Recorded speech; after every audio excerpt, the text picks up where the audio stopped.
इंद्रजीत सावंत को धमकी देने और छत्रपति शिवाजी महाराज व संभाजी महाराज के बारे में आपत्तिजनक बयान देने के आरोप में प्रशांत कोरटकर को कोल्हापुर सत्र न्यायालय ने अंतरिम जमानत दी है। अदालत ने शर्त रखी है कि कोरटकर को 48 घंटे के भीतर स्वयं जाकर अपना मोबाइल सिम कार्ड पुलिस को जमा करना होगा।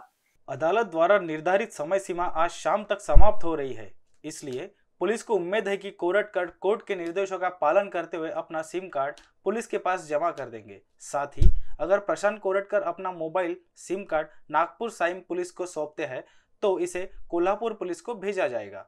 नागपुर पुलिस ने आश्वासन दिया है कि कोल्हापुर पुलिस को इस मामले में पूरी सहायता दी जाएगी।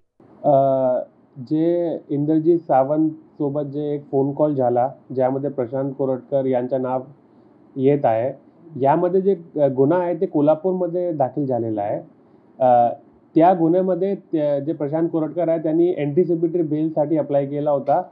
त्या एंटीसिपेटरी बेलचे जे ऑर्डर आहे, कोर्टचं ऑर्डर आहे, त्यामध्ये त्यांना इंटरिम बेल मिळालेली आहे, फायनल बेल मिळालेली नाही आहे।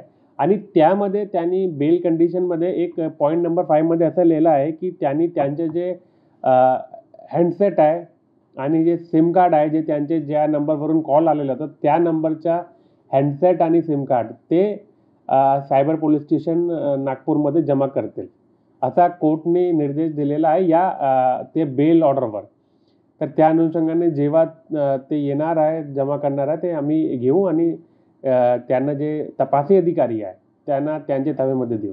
ते आतापर्यंत ते आलेले नाही आहे। आम्ही आमची जी टीम आहे सायबर पोलिसांची त्यांना आम्ही सांगितलेलं आहे, कारण आम्हाला पण हे ऑर्डर व्हॉट्सॲपवरून मिळालेलं आहे। तर आम्ही त्यांना सांगितलेलं आहे की जेव्हा ते येणार आहे त्यांच्याकडून तुम्ही पंचनामा करा आणि प्रॉपर पंचासमोर ते जप्ती करा। नाही, यामध्ये मी वाचतो, इंग्लिशमध्ये वाचतो कारण इंग्लिशमध्ये आहे। ही म्हणजे जे ॲप्लिकंट आहे Prashant Koratkar is directed to surrender in mobile handset having sim card number 97 जे नंबर आहे to the in-charge of cyber cell Nagpur within 48 hours from today, हे लिहिलं आहे, ते स्वतः लिहिलं आहे। जे तपासी अधिकारी आहे त्यांच्यासोबत आम्ही बोलले आहे, जे काही त्यांचे रिपोर्ट पाहिजे आम्ही करून देऊ त्यांना, पण सगळे रिपोर्ट्स आणि मोबाईल फायनली त्यांना आम्ही देणार आहे। या ऑर्डरमध्ये त्यांना सांगितलेलं आहे की ते जमा करतील।